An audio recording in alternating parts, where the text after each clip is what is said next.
ওকে, আজকে হচ্ছে আমরা হ্যাভ টু দ্বারা মেক সেন্টেন্স করব, ঠিক আছে? তো আমি হচ্ছে প্রথমে বাংলা বলবো, তোমরা হচ্ছে ইংলিশে বলবে, ওকে? তো প্রথমের বাক্যটা হচ্ছে যে আমাকে যেতে হবে, I had to go. আমাকে ঘুমাতে হবে, I had to sleep.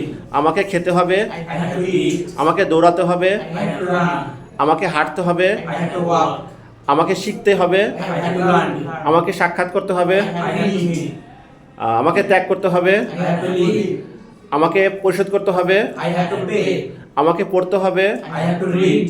আমাকে গাইতে হবে, I had to sing. আমাকে যেতেই হবে, I had to go. আমাকে আসতে হবে, I had to come. আমাকে থামতে হবে, I had to stop. I have to Stop. Good. এবার হচ্ছে আমরা হ্যাড টু দ্বারা মেক সেন্টেন্স করব। কি দ্বারা? Had to. হ্যাড টু মানে করতে হয়েছিল। যেমন আমাকে যেতে হয়েছিল, I had to go.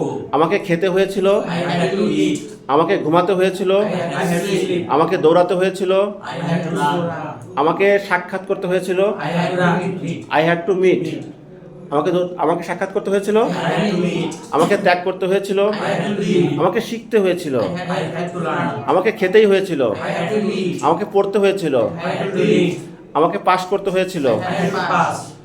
আমাকে বসতে হয়েছিল, I had to sit down. I had to sit, down. I had to sit. Sit. Okay.